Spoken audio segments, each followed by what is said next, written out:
Good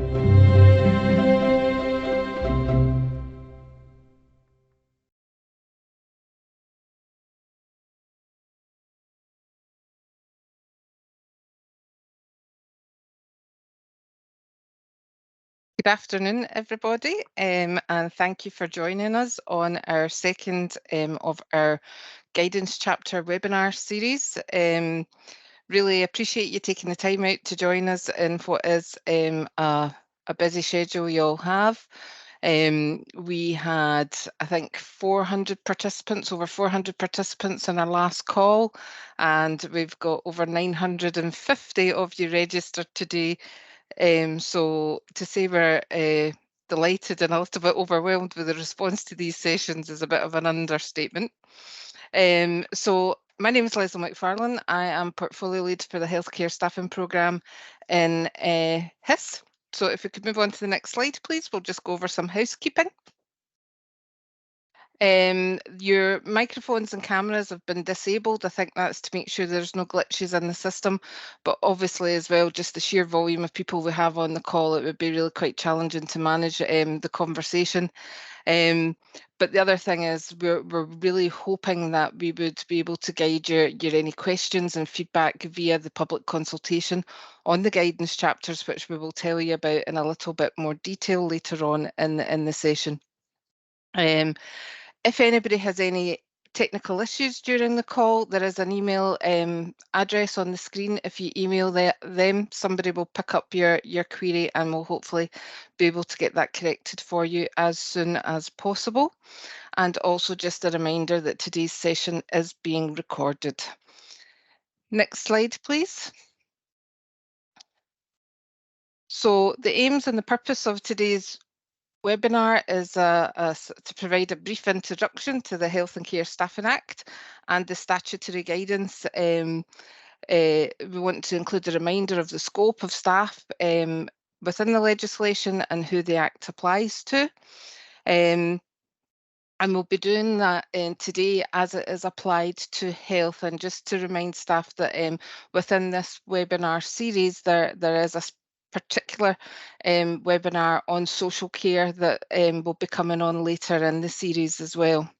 So for today, what we're going to be talking about is the duties to have real-time staffing assessment in place, duties to have risk escalation in place, the duty to ensure that adequate time is given to clinical leaders, and that the duty to seek clinical advice on staffing. We'll also be looking at the duty to have arrangements to address severe and recurrent risk in place, as well as the duty to ensure appropriate staff training, staff consultation and reporting.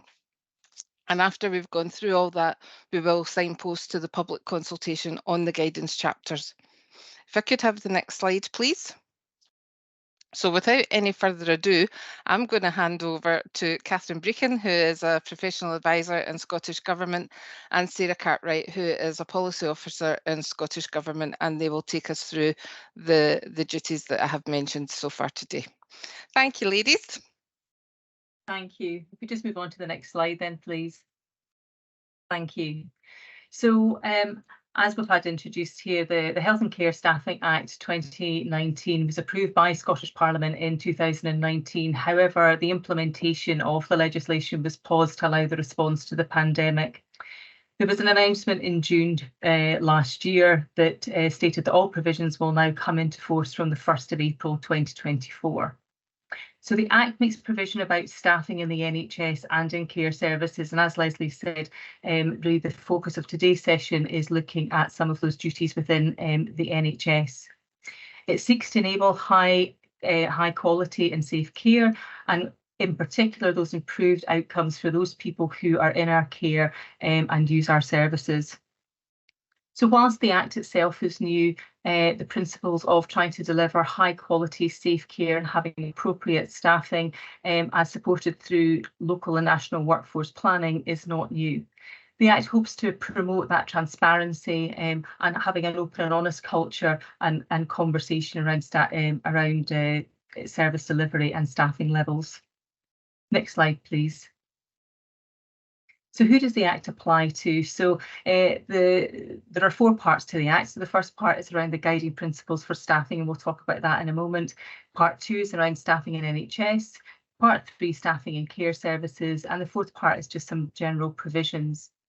So these parts place different duties on different parties involved in providing health and care services, and a number of them are listed there. So we have the responsibilities on health boards, care service providers, NHS, National Services Scotland, Healthcare Improvement Scotland, local authorities, integration authorities, special health boards, care inspectorates, and Scottish ministers. And each of those organisations has got a different level of responsibility. So, for example, Healthcare Improvement Scotland and Care Inspectorate, following implementation, will have duties in relation to the monitoring of compliance with the legislation. Health boards will be required to comply with the legislation and provide reports into Scottish ministers on an annual basis. Scottish ministers will then be required to review and analyse those reports and provide feedback into Scottish Parliament with recommendations around how this can be used to influence national policy. Next slide, please. So we covered in our first webinar the general duty around ensuring appropriate staffing and the guiding principles, but thought it would be helpful to have a short refresh before we go on to speak about real-time staffing assessment. So Section 12IA, which is known as the general duty. So there are 2 general duties, one within health and one within care. So this is the health general duty, and you'll hear us reference 1 and 2I, and then different letters which reference the different duties within the legislation. So this general duty really aims to enable that provision of safe and high quality services, which meets the needs of service users through having appropriate staffing. It's very much the context of having the right person with the right skills in the right place and at the right time to deliver that person-centred care, thinking about that person in their individual context. And insofar as it affects those matters, it's important that we're thinking about the well-being of our staff. Next slide, please. So the general duty needs to be discharged with regard to the guiding principles. So that's very much the first part of the legislation. So here we have the general duty around ensuring appropriate staffing combined with the guiding principles for health. And that really takes us to that overall ambition of delivering high quality, safe care and best outcomes for patients. Those guiding principles absolutely reflect the requirement to have to deliver that high quality, safe care, but goes on to say that it should be discharged thinking about the individual context for individual people, and thinking about the local context that healthcare is being delivered in. Being open and transparent with staff and service users around decisions that we make about staffing, seeking feedback from staff and our service users, thinking about how we deploy our workforce resource in the most effective and efficient way, and thinking about how we deliver that within a multidisciplinary context. So those are the principles that underpin that duty to ensure appropriate staffing. Next slide, please. So most of the other duties within this section exist directly to support that overarching general duty that we've just described there, so that high quality and safe outcomes for individuals. So I've highlighted here today the duties that we're going to be talking about. So that duty around real-time staffing, duty to have risk escalation processes in place, thinking about having adequate times for clinical leaders, the duty to seek clinical advice on staffing, the duty to have arrangements to address severe and recurrent risk, and then finishing with the duty to ensure appropriate staffing and the training of staff. Next slide, please. So thinking about 1, 2I, C, D and E, so thinking about the requirement to have real-time staffing in place, escalation of risks and identifying and addressing those risks, they really sit together and are very closely linked. So that duty to have real-time staffing assessment in place is really there to help us identify risk associated with staffing in real time. So we have obviously our workforce planning that determines what our staffing requirements are expected to be within any different within every different clinical situation. But on a day-to-day basis, as we know, either the activity, acuity and demand changes, or the staff that we have available to support that might change. So really that very initial duty is around thinking about that real-time staffing and allowing us to identify and notify any of the risks that we see within our service. And those are risks that are related to the health, well-being and safety of patients, the provision of safe and high quality care, and then insofar as it matters, insofar as either of those things matter, the well-being of staff.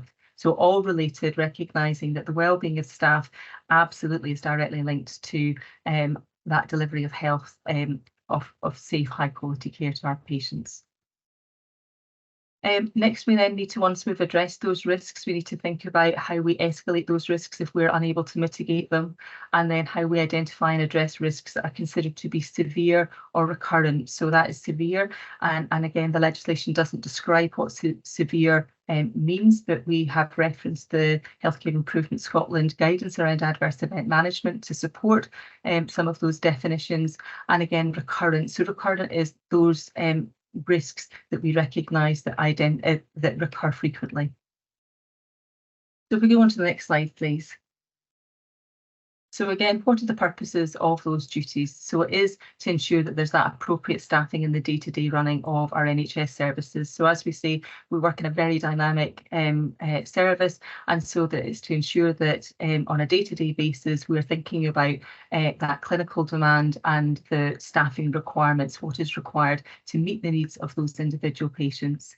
So that it was assessed through that effective identification, reporting and escalation. So within that clinical environment, how do I identify that risk? So having looked at the assessment of the patient demand or my clinical demand today, what is the resource that I have available, and is that sufficient to meet the needs of those patients? We then look at, once we've identified a risk, how we report that and communicate that and escalate that. As we do on a day-to-day basis, people will identify different mitigations, and that may be that we have to ask people to come off of training. It may be that we can move staff to cover from a different clinical area, or somebody who's on non-clinical activity can move into that clinical space to ensure that we mitigate the risks that were caused by either the staffing numbers that were available, the skill mix, or the demand.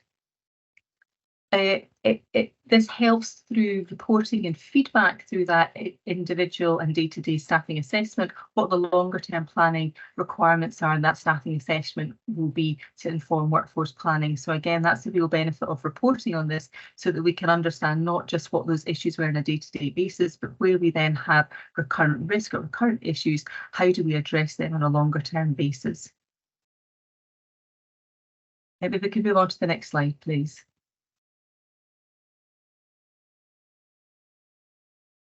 Sorry, could we move on to the next slide, please?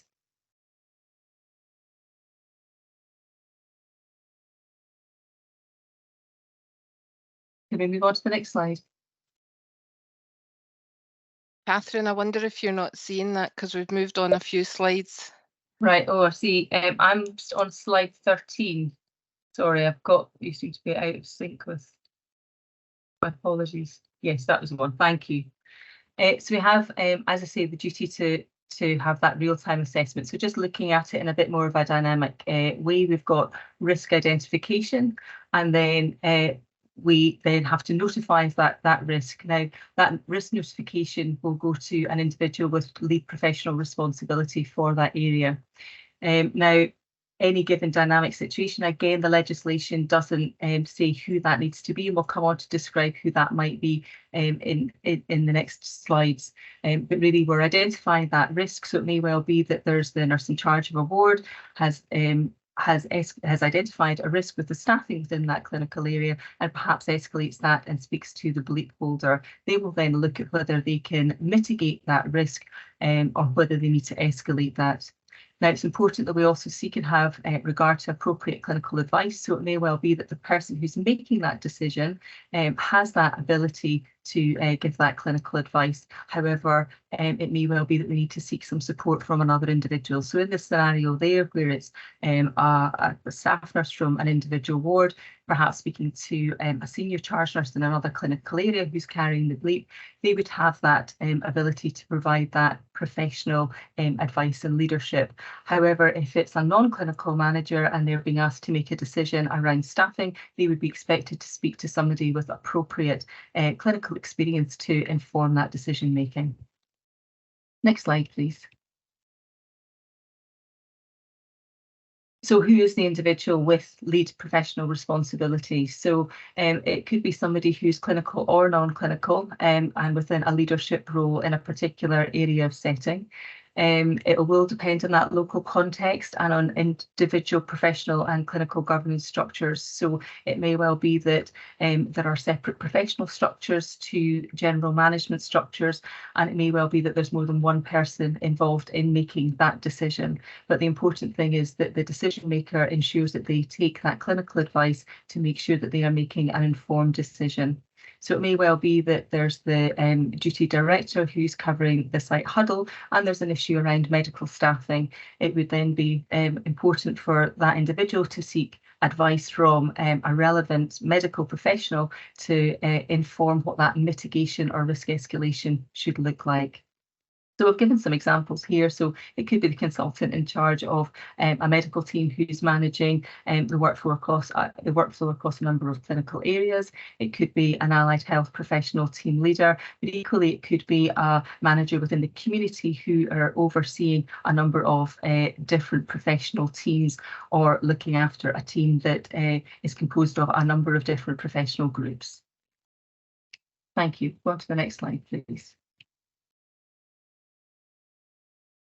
So here, just to kind of look again in a sort of hopefully an easier illustration. So we need to have that duty to escalate the risk. So where the individual with lead professional responsibility has identified, they recognise that risk, they've looked at what their opportunities for mitigation are, and they're unable to mitigate that risk, they need to escalate that to a more senior clinical decision maker, or sorry, a more senior decision maker. That may be clinical or non-clinical.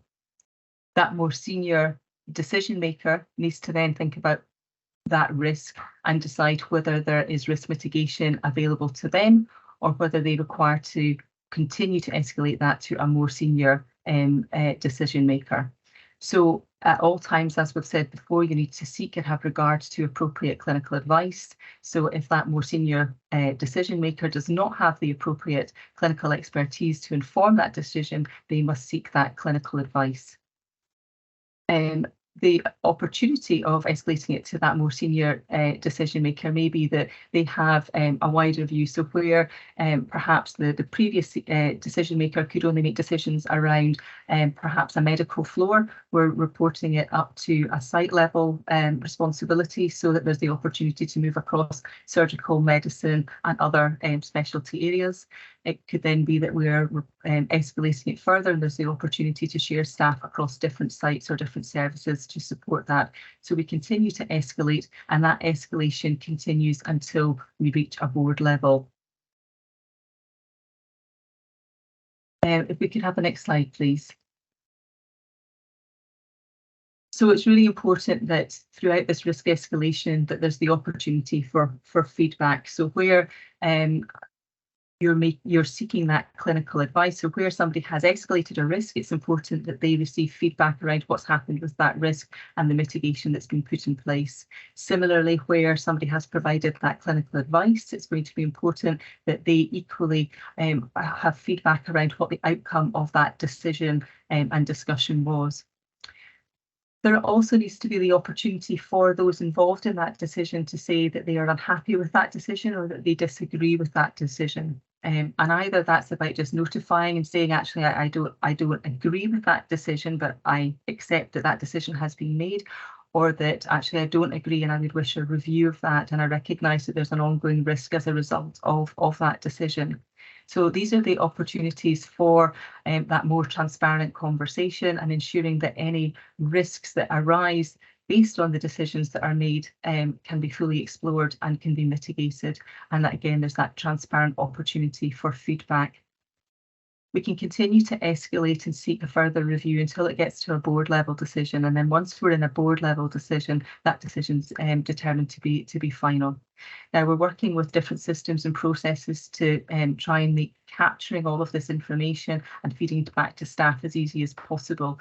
And through our e-rostering development and the real-time staffing resources that are being developed with the healthcare staffing programme, we are wanting to make sure that there's the ability to capture this information to make it easier for boards to share and report on those escalations.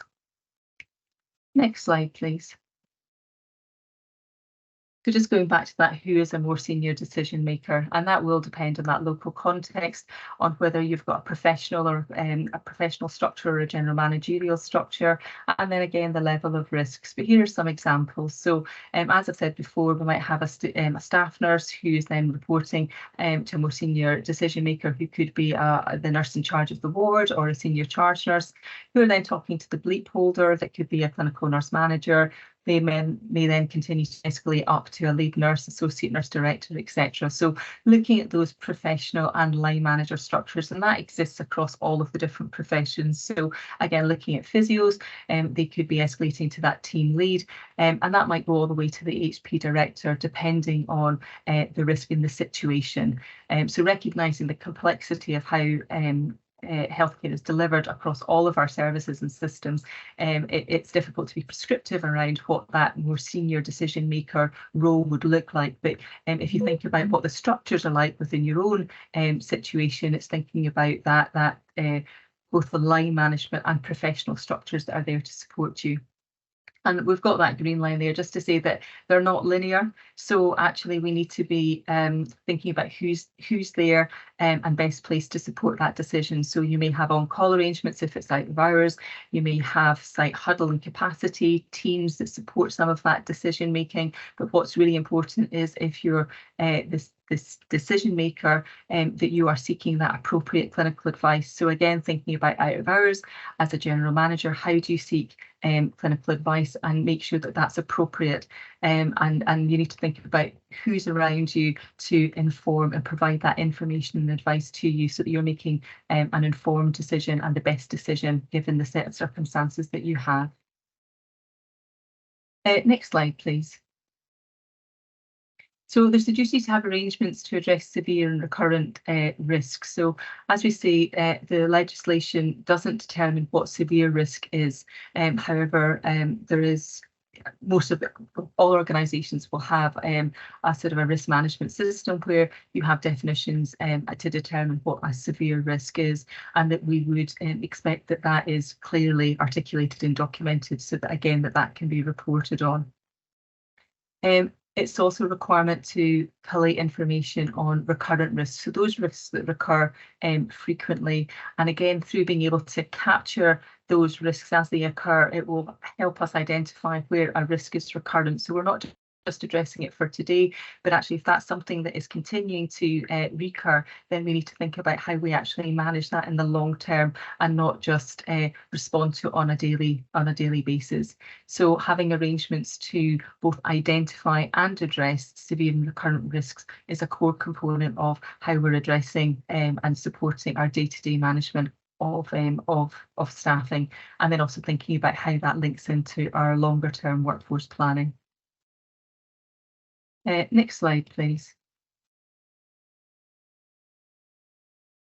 So within the NHS, there is that duty to have real-time staffing assessment and risk escalation. So we have, by complying with the Act, it's not just about having a process in place. And I think, again, recognising the complexity of our healthcare delivery systems, we need to think about how they're embedded in practice. We need to talk to staff about how they can use those different structures, how we will address the risks that have been identified, how they will influence our practice in the future. So again, just thinking about the various systems and processes and structures that are there already that can support you. So thinking about where we have like huddles, how can the huddles support these conversations? How do we ensure that they're linked into our existing staff governance processes? When we have risk escalation, how do we manage that in hours and out of hours? Where are the gaps within our existing structures that we need to think about to ensure that we are meeting all of the duties of the legislation? How can our adverse event systems and processes work with us to incorporate the requirements of the duties? So again, not trying to build a whole new system and process, but thinking about the systems that are in place and how can they be adapted and strengthened to meet the requirements of the new legislation. Really importantly, there we've highlighted feedback. So one of the guiding principles that we talked about earlier was around seeking feedback from staff and from service users. And that's true both in terms of the decisions that we're making around staffing, but also in terms of where that risk has been escalated and identified, or where I've perhaps given some clinical advice, that it's really important that you're receiving that feedback and that we've got that very open and honest conversation. And then the last box I would probably want to call out there is it's very much for all professions. So again, some of the examples that we've given today have been around nursing or pharmacy or medicine, but actually the scope of the legislation is much wider. So we need to think about what does that mean for our healthcare scientists? What does that mean for colleagues working within psychology? So thinking about what does this mean and how do you represent that within our staffing structures across the organisation, thinking about all staff who are within scope of the legislation. Thank you. So I'm now going to hand over to my colleague Sarah, who's one of the policy officers in Scottish Government, and she's going to talk about how you seek clinical advice and staffing. Thank you.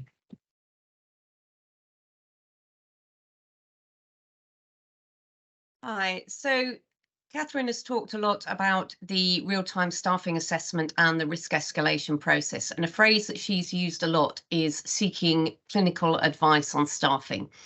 And you'll see there's a phrase throughout the Act that talks about appropriate clinical advice. And the Pacific Duty 12IF makes it a duty for organisations to seek appropriate clinical advice when they're making decisions about staffing and staffing arrangements. Now, it's recognised that the provision of appropriate clinical advice is central to securing an appropriate decision. Actions that will ensure the health, well-being and safety of patients, the provision of safe and high quality care, and insofar as it affects either of these, the well-being of staff, i.e. duty to seek clinical advice on staffing is going to directly support an organisation to comply with the duty to ensure appropriate staffing. And you'll find, as I said, references to appropriate clinical advice throughout the Act, both in sections we've talked about and in other sections as well. So looking specifically at Section 12IF, this states that organisations must seek and have regard to appropriate clinical advice when making decisions and putting in arrangements relating to staffing.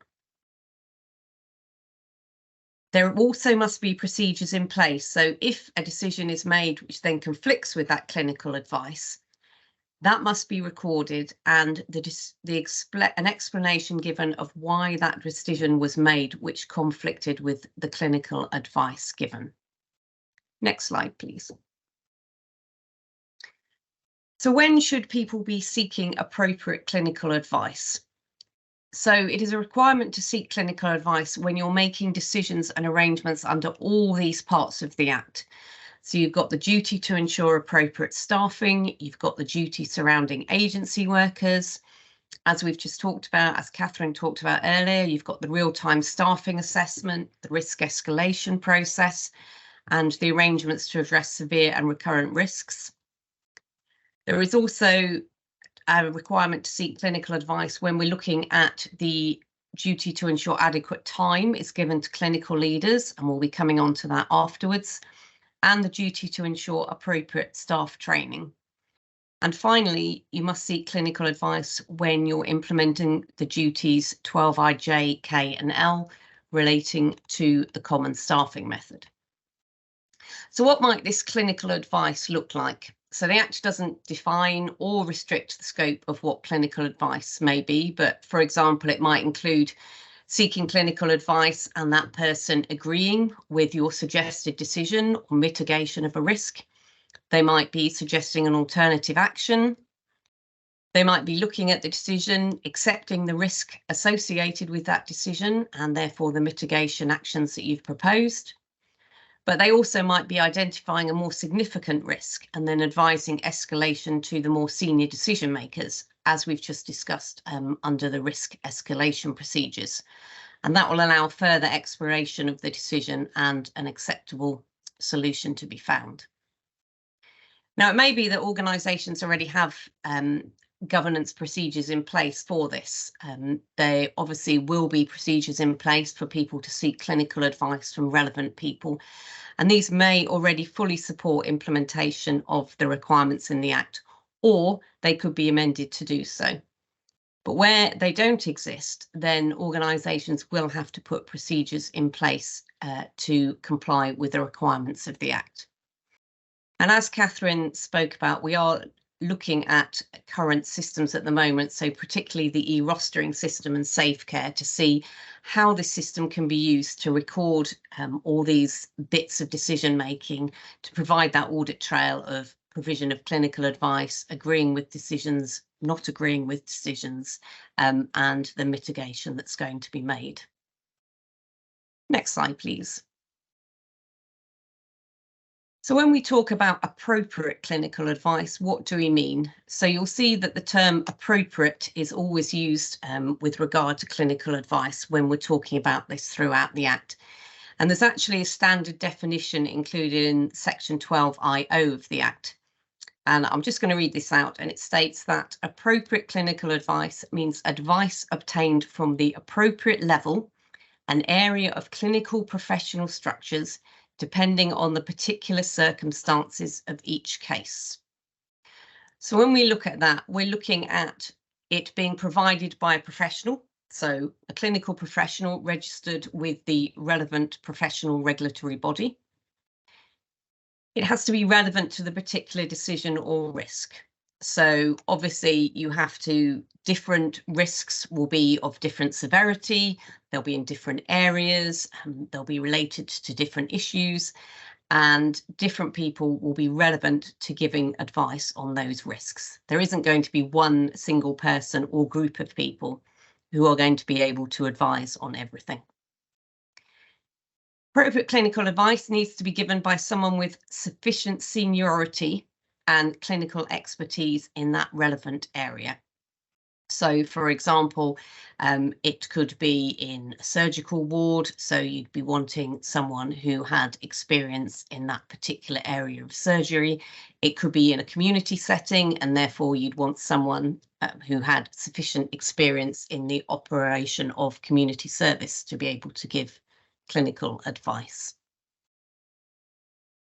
It should be provided by someone who has responsibility for the particular clinical workforce affected by or involved in the decision or risk. So, for example, if it's a nursing risk or it relates to nursing services, then you'd be looking for someone holding, for example, a senior executive role in the provision of nursing services to provide appropriate clinical advice on that. Importantly, the procedures, this will be for their local procedures to set out how people go about seeking clinical advice and who it should be sought from, so that people are clear that where they have a risk, they know who to go to. And as Catherine says, that needs to look at all your systems, including things like out of hours coverage, who's available, who's working at a particular time, who's able to give that appropriate clinical advice. Now, of course, depending on the risk, it might cover more than one area, it might be quite complex. You may need to take clinical advice from more than one individual, and the procedures need to incorporate this. But also it's possible in this circumstances that those two or more individuals may not agree. So they might give different clinical advice, And therefore, you need to set out how a decision maker at a senior level within the relevant organisation is going to take all that clinical information, including where it conflicts with each other, and use their own professional judgment to make a decision about what should be done about that risk. Next slide, please. So when we look at the duty to seek and have regard to appropriate clinical advice, we also need to be looking at what happens when a decision is made by an organisation which conflicts with that clinical advice. And again, we're coming here to the importance of feedback. So we're feeding back to the people who've given that clinical advice about the decisions that have been made and the reasons for them. So when a decision is taken, you've taken your clinical advice, you've sought that clinical advice, but you've actually made a decision which conflicts with that clinical advice. As an organisation, you must identify any risks that occur caused by the decision you've made. You then must mitigate those risks as far as possible. And you must notify the decision and the reasons for it to any individual who gave clinical advice. So that may be one person, it may be more than one person in more than one area, depending on the complexity and the escalation of the risk. And importantly, the person or people who gave that clinical advice must be able to record formally their disagreement with that decision that's been taken. Now, again, we're looking at how this is recorded using SafeCare and the roster system to facilitate that audit trail and that feedback loop going back to the individuals who gave that advice. Now, importantly, this doesn't negate any other responsibilities the clinician has. So, for example, if as a GMC, General Medical Council registered doctor, there are professional structures and professional regulations you have to follow when you're disagreeing with decisions or arrangements on staffing. You still have to follow those. This is a procedure for the health board, and it doesn't negate any other procedures that you need to follow. Next slide, please. So under section 12IF, there is also a duty to provide quarterly reports, and that's at a minimum, to members of the organisation's board from the individuals with lead clinical professional responsibility for a particular type of healthcare. So who are these people?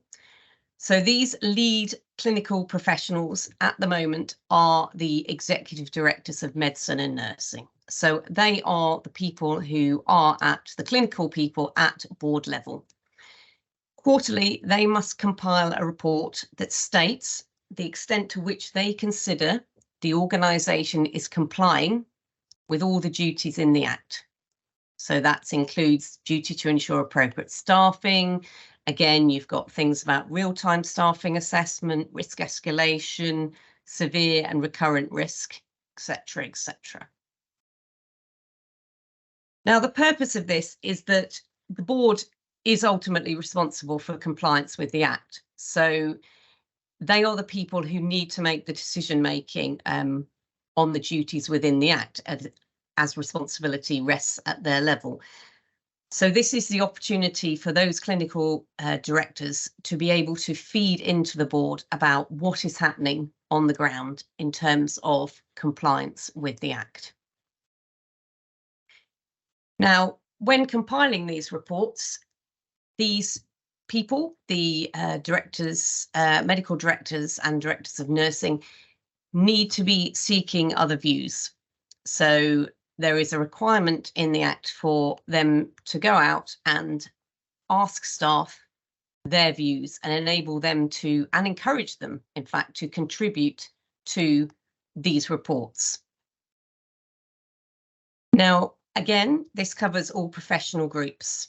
So, for example, the executive director for nursing, they have executive level responsibility not only for the nursing workforce, but for the allied health professional workforce.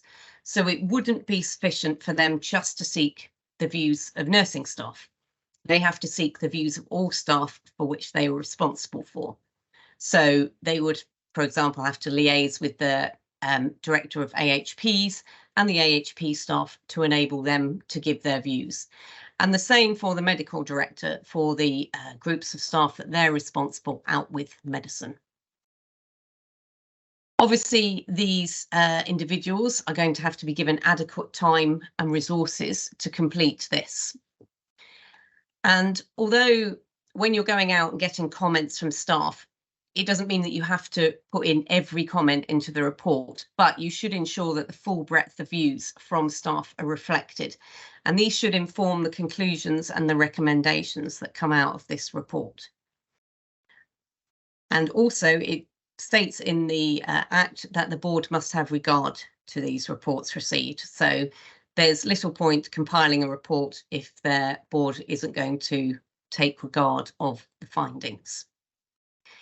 Now, under the Act, quarterly is the minimum requirement, but there may be good reason out with the quarterly periods that you might want to do extra reporting. So, for example, if you get notification of severe and current risk, you might receive an inspection from HIS, you may have scrutiny or audit, which may then prompt you to think, well, actually, I need to make an interim report. We need to make it more frequent than the quarterly report that is the minimum required.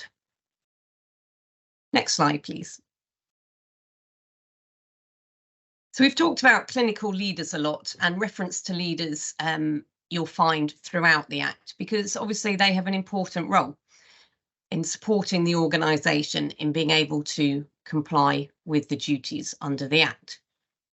And 12IH puts a duty on organisations to ensure adequate time is given to these clinical leaders. Now, who's a clinical leader? Well, a clinical leader is a person who has responsibility for a team of staff.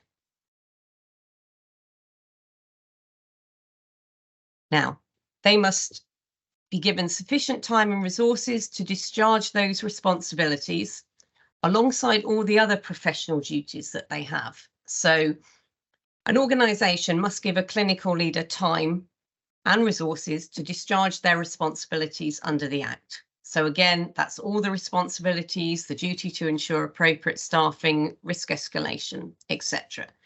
But then you need to take into account all the other professional duties and responsibilities that they have that are not particularly part of the Act. And these will include like clinical leadership, management functions that support that delivery of high quality healthcare. Again, there may be existing staff and clinical governance structures that can be used for this in determining that sufficient time and resources for a particular individual. Now, three things are particularly mentioned in the Act. So these are three key aspects of the clinical leader's duties, which must be included in the determination of sufficient time and resources. So this is supervising the meeting of the clinical needs of patients in their care, managing and supporting the development of staff, their team of staff that they are responsible for, and the time to lead the delivery of safe, high-quality, person-centred care. So this applies to both the planning of services and the real-time delivery of healthcare. And again, in order to ensure that we are complying with the Act, we need to give clinical leaders adequate time to be able to discharge their responsibilities. Next slide, please. So who are these clinical leaders? As I said, a clinical leader is defined as a person, a clinician, who has lead clinical professional responsibility for a team of staff. So obviously, this is going to differ depending on which service you are in, but examples could include, for example, an allied health profession team leader, could be a consultant who's responsible for a team of medical staff, could be a senior charge nurse or midwife who's responsible for a team of nurses or midwives and associated healthcare support staff, or it could be a department head who is responsible for a pharmacy department. Now, managers who are not clinicians are not included in this duty to provide adequate time and resources.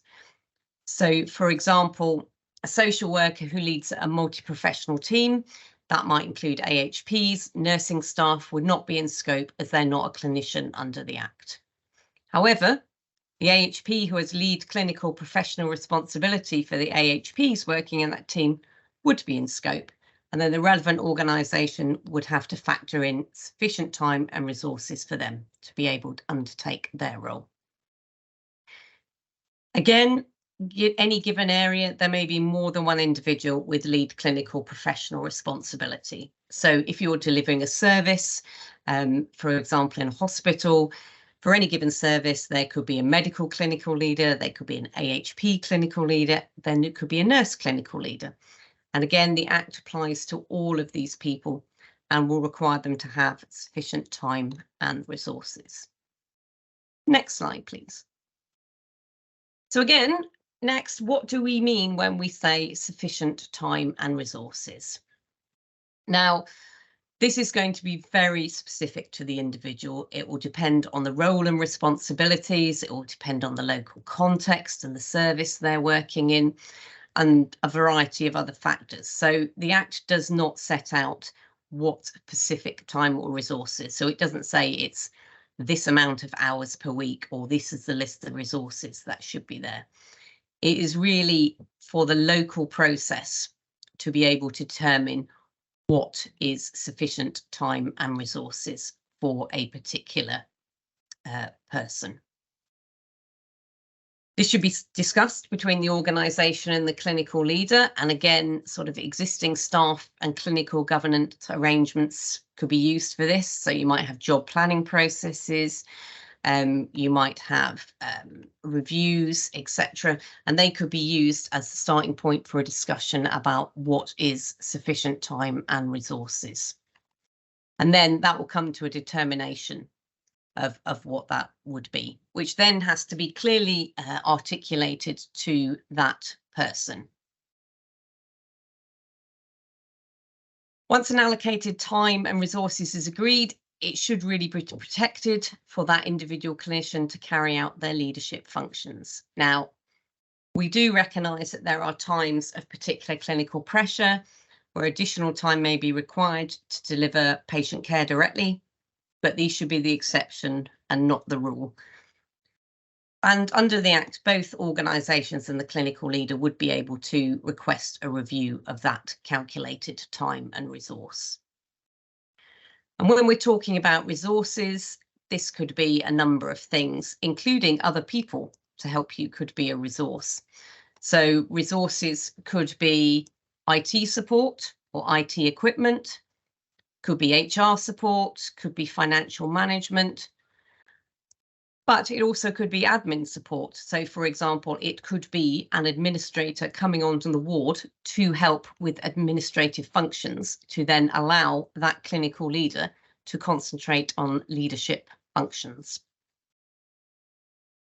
Obviously, decisions on sufficient time and resources are not set in stone, so there may be times where these will need review. So, for example, if the service delivery model or the team format changes, then that could trigger a review of those time and resources needed. Next slide, please. So the last duty we're going to look at today is the duty to ensure appropriate staffing of training of staff, which is duty 12II.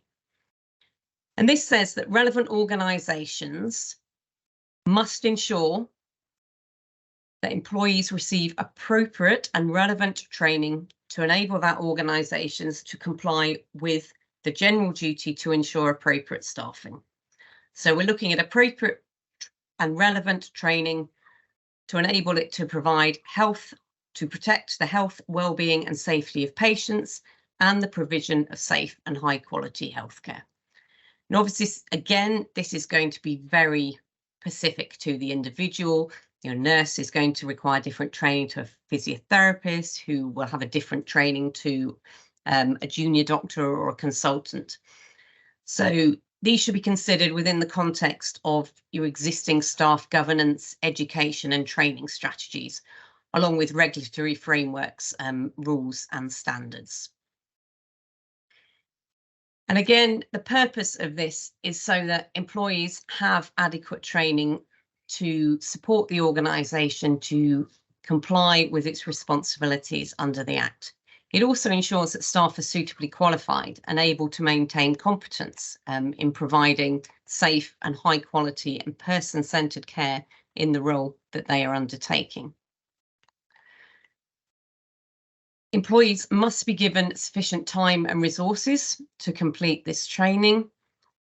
And again, this should be recorded within existing systems such as your personal development plans and your appraisals, which can identify and then track such training.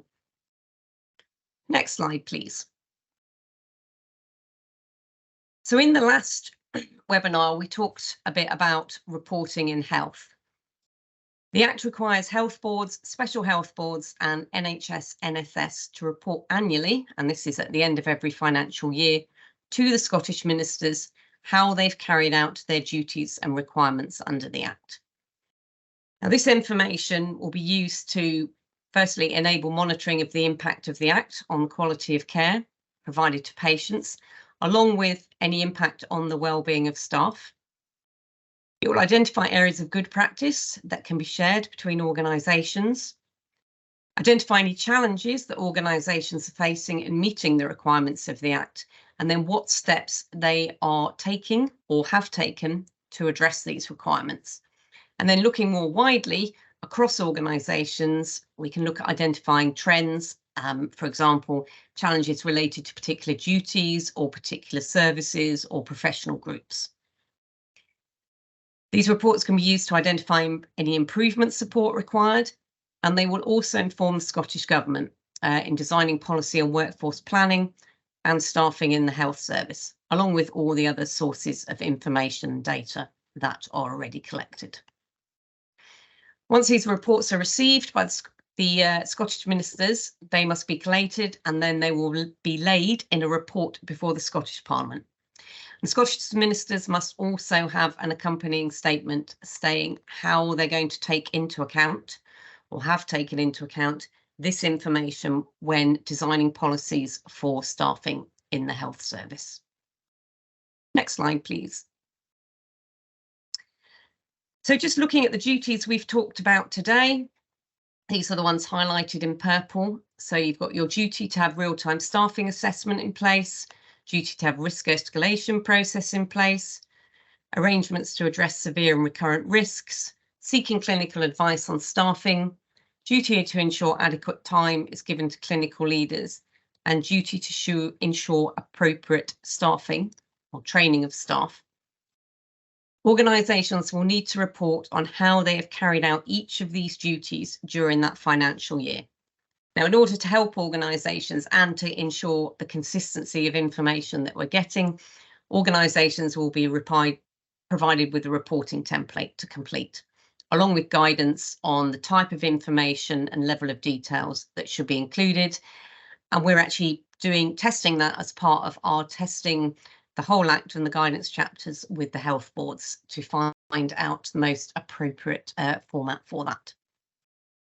Next slide, please. So just to finish off from me, we talked about the public consultation. So this is due to commence, it says mid-June, and hopefully this will be going live next week. It will take place on Citizen Space. You go on there, you'll be able to read the draft statutory guidance, and then you'll be able to answer questions. And this will be questions about, is it clear? Is it understandable? Do you understand after reading the guidance what organisations would have to do in order to comply with the requirements of the Act? Does it support organisations? Is there any information missing? So, for example, for particular duties, are you unsure? Is there not enough information for you to be able to support organisations in implementing the requirements? We want to hear a wide variety of views. We want everybody to get involved in the consultation because The statutory guidance, once published, is going to have to be followed by all relevant organisations. So the organisations that Catherine was talking about right at the beginning of this webinar. So we want to make it as user-friendly as possible to be a useful document rather than just a document that no one looks at and it sits on a shelf. So his will be sending on links. Once we've got the precise link for Citizen Space, then you will get a link for that to be able to go in and provide your comments. Thank you, and I'll hand back to Leslie just for the closing remarks.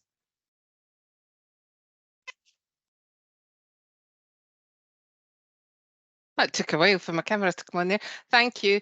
It's just to let you know that the link for the Citizen Space is in the chat box. It's not live at the moment, but once we have the date, it will go live.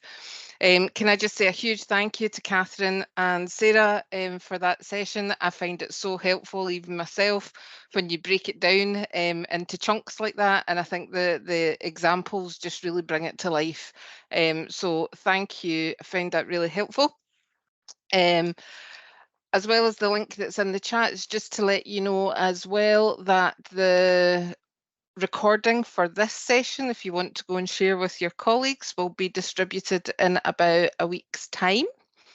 I'd also like this opportunity to plug some resources that we've developed. So we have developed a knowledge and skills framework for the health and care staffing, and we have accompanying resources that support that. We've got some informed resources, we've got some skilled resources. We're also in the process through the testing of developing some quick guides as to how you operationalise the legislation. So they are available on the Tourist platform. I think the link should be going into the chat for you. There they are now. So it'd be really useful. We would love for you to go and look at them or signpost them to your colleagues as well. Can I have the next slide, please? As we've mentioned before, this is a series of webinars, and we've still got another 2 to come. We appreciate that you're giving up your valuable time to come and spend with us on these sessions. So actually making it as meaningful and as close to meeting your needs as possible is absolutely what we want to do. So your feedback is really important to us, and we do use it, and it will help inform our planning for the next 2 sessions. So we would be very grateful if you could spare a few minutes to share, fill out what is a brief evaluation form. Next slide, please. Our next, we've skipped one. Our next webinar is on Thursday, the 22nd of June between 2 and 3.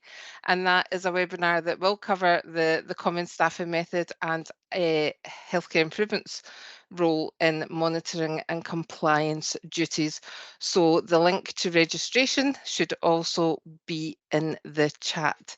And as I say that, I just want to say thank you to the project team that's been behind this webinar that just makes all this run so seamlessly. So thank you to them as well. Next slide, please. Just as well, if anybody has got any queries or anything that they have any concerns about and they want to get in touch, we do have our email address for ourselves and the ACT implementation team, and we are more than happy to hear from you then. So thank you, everybody. Again, I've been overwhelmed with a number of you on the call. Really appreciate you giving up your time to spend with us this afternoon, and hope that you do all get to go and spend some time in the sunshine for the rest of the day. Thank you, everyone. Bye-bye.